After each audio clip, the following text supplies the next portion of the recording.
warahmatullahi wabarakatuh. Perkenalkan, saya Dwi Fitriana. Dalam video kali ini, saya akan membahas tentang analisis jurnal, di mana video ini dibuat untuk memenuhi tugas mata kuliah dasar-dasar metodologi penelitian. Sebelum membahas lebih jauh tentang analisis jurnal, mungkin ada yang bertanya, apa sih analisis jurnal itu? Menurut Sugiono, analisis merupakan suatu kegiatan untuk mencari pola atau cara berpikir yang berkaitan dengan pengujian secara sistematis terhadap sesuatu untuk menentukan bagian, hubungan antar bagian, serta hubungannya dengan keseluruhan. Sedangkan jurnal adalah publikasi ilmiah yang merupakan hasil dari karya tulis seseorang ataupun sekelompok orang yang membahas tentang suatu hal, bisa berupa penelitian yang dilakukan dengan langkah-langkah atau dengan metode tertentu.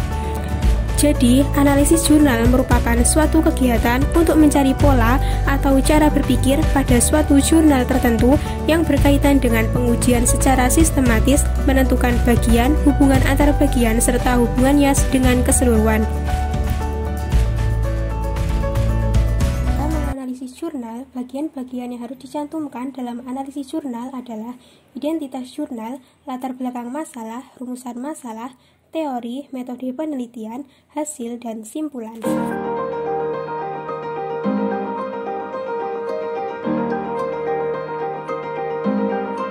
Selanjutnya, kita masuk ke dalam analisis jurnal. Di dalam analisis jurnal, bagian pertama yang harus kita cantumkan adalah identitas jurnal.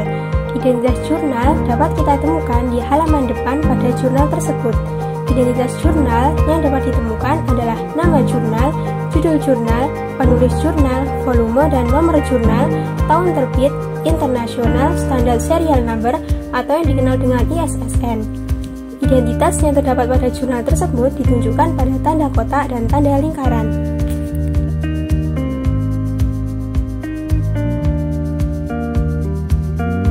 Identitas dari jurnal ini adalah nama jurnal, Journal of Chemistry in Education, judul jurnal, representasi kimia untuk mereduksi miskonsepsi siswa pada materi redox melalui penerapan model pembelajaran inquiry terbimbing berbantuan LKS, penulis jurnal, Dwi Andriani, Sudarmin, dan Sriwardani, volume dan nomor jurnal, volume 7, nomor 2, tahun terbit 2018, ISSN 22526609.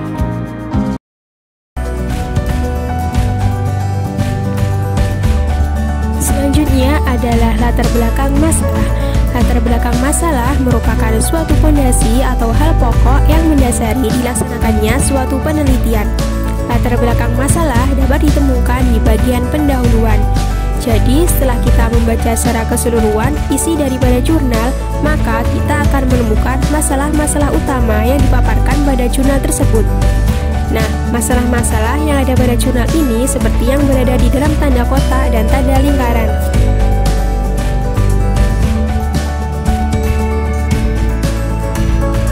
Jadi, latar belakang masalah ini adalah materi pelajaran kimia menuntut siswa untuk berpartisipasi aktif dalam proses pembelajaran serta adanya penekanan pada penguasaan konsep, di mana konsep-konsep kimia ini memiliki tingkat generalisasi dan abstraksi yang tinggi sehingga dapat menyebabkan siswa mengalami kesukaran dalam penguasaan konsep bahkan salah dalam memahami konsep. Redox merupakan salah satu konsep kimia yang memiliki karakteristik yang bersifat abstrak atau berada pada tingkat submikroskopik sehingga materi ini sering dipahami secara miskonsepsi oleh sejumlah siswa.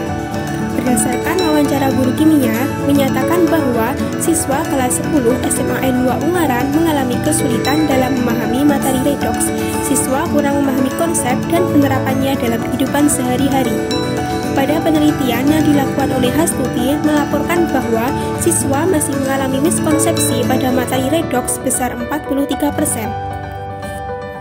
Adanya miskonsepsi ini dapat mengganggu kelancaran dan keberhasilan proses belajar siswa, sehingga diperlukannya suatu upaya untuk mereduksi miskonsepsi siswa dengan penerapan model pembelajaran inquiry terbimbing berbantuan LKS berbasis multiple representasi kimia yang diharapkan dapat membantu mereduksi miskonsepsi siswa pada materi redox.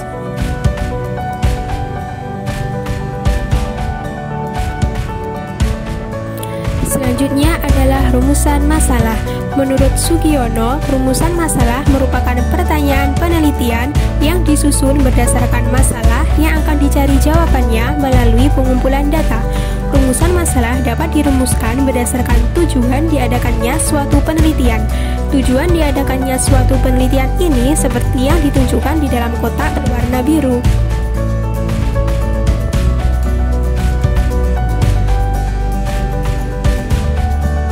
Jadi, berdasarkan tujuan diadakannya penelitian ini, maka rumusan masalah yang dapat dirumuskan adalah apakah penerapan model pembelajaran inquiry terbimbing berbantuan LKS berbasis representasi kimia dapat mereduksi miskonsepsi siswa pada materi redox. Selanjutnya adalah teori. Teori merupakan suatu pendapat yang dikutip dari seorang ahli maupun beberapa ahli. Teori ini membahas tentang kata kunci yang terkandung di dalam rumusan masalah atau di dalam pertanyaan penelitian. Contoh teori seperti yang berada di dalam tanda kotak, di mana teori ini biasanya diikuti dengan kutipan dari nama ahli yang bersangkutan.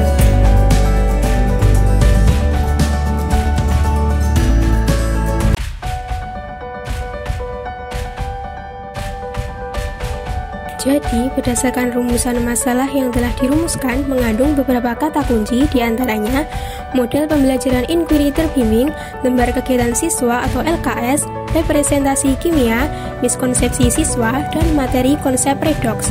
Teori yang pertama, inquiry terbimbing merupakan cara guru dalam membimbing siswa dengan pertanyaan-pertanyaan, menyelidiki perilaku, menggunakan bukti pengamatan, pengetahuan ilmiah untuk mengembangkan penjelasan, dan menjawab pertanyaan siswa.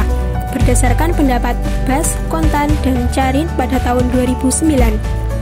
Teori yang kedua, lembar kegiatan siswa atau LKS merupakan suatu bahan ajar cetak berupa lembar-lembar kertas yang berisi materi, ringkasan, petunjuk pelaksanaan tugas pembelajaran yang harus dikerjakan oleh peserta didik yang mengacu pada kompetensi dasar yang harus dicapai.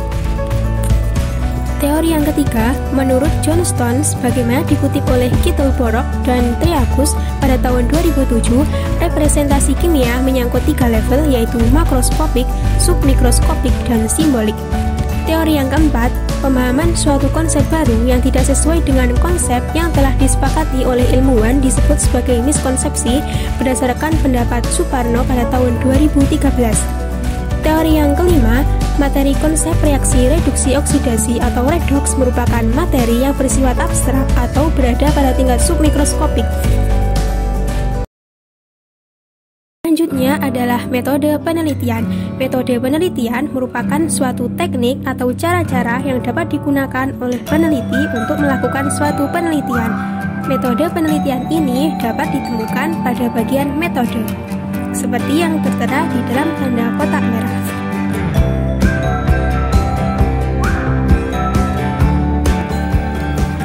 Pada penelitian ini, peneliti menggunakan desain penelitian kuantitatif yang bersifat true eksperimental jenis control group pretest post-test design yang ditunjukkan seperti pada tabel, di mana R merupakan sampel diambil secara acak, kemudian dilakukan 01 dan 03 tes pemahaman konsep awal pretest, kemudian dilakukan perlakuan X untuk kelas eksperimen dengan metode pembelajaran inquiry berbasis representasi kimia.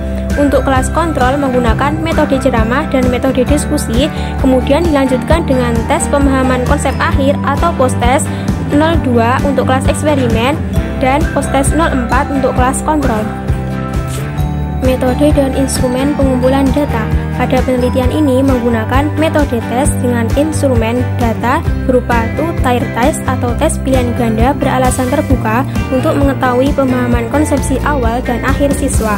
Yang kedua, menggunakan metode dokumentasi dengan instrumen pedoman dokumentasi. Untuk teknik analisis data, peneliti menggunakan analisis data kuantitatif dengan statistika inferensial. Pada penelitian ini, populasi berupa seluruh siswa SMAN 2 Ungaran kelas 10 semester 2 tahun pelajaran 2016-2017 sebanyak 407 siswa. Kemudian dari seluruh populasi akan dilakukan pengambilan sampel dengan teknik purposive sampling sehingga menghasilkan sampel yang berupa siswa kelas 10-11 sebagai kelas eksperimen dan siswa kelas 10-5 sebagai kelas kontrol.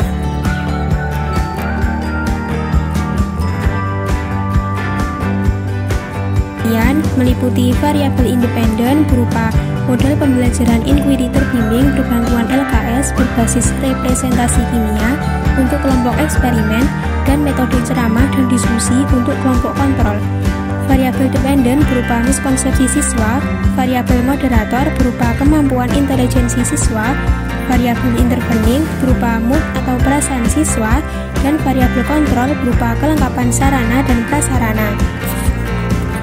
Hipotesis penelitian adalah penerapan model pembelajaran inquiry terbimbing berbantuan LKS berbasis representasi kimia dapat mereduksi miskonsepsi siswa pada materi redoks. Selanjutnya adalah hasil dan pembahasan.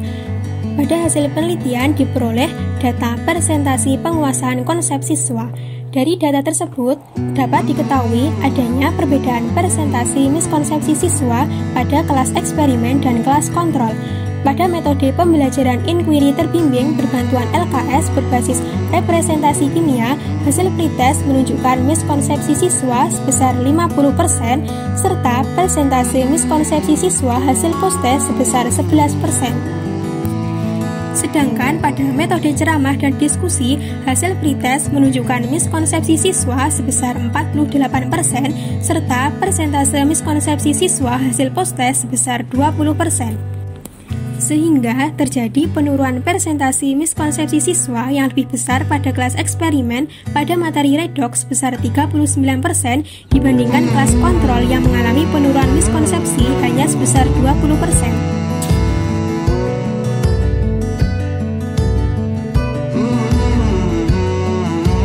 Selanjutnya adalah data hasil belajar materi redoks. Dari tabel dapat diketahui adanya perbedaan peningkatan hasil belajar siswa yang lebih besar pada materi redoks di kelas eksperimen. Data hasil belajar materi redoks pada metode pembelajaran inquiry pada pretest memiliki rata-rata 30,31 dan 80,39 untuk rata-rata posttest, sehingga terjadi peningkatan rata-rata hasil belajar sebesar 50,08. Sedangkan di kelas kontrol, pretest memiliki rata-rata 33,64 dan 75,44 untuk rata-rata posttest, sehingga terjadi peningkatan rata-rata hasil belajar sebesar 41,80. Adalah hasil uji ketuntasan belajar klasikal. Dari tabel ditunjukkan bahwa adanya perbedaan hasil uji ketuntasan belajar klasikal. Persentase ketuntasan belajar klasikal kelas eksperimen sebesar 88,98%, sedangkan pada kelas kontrol sebesar 63,83%. Sehingga persentase ketuntasan belajar klasikal jauh lebih besar dengan metode pembelajaran inquiry berbantuan LKS berbasis representasi kimia.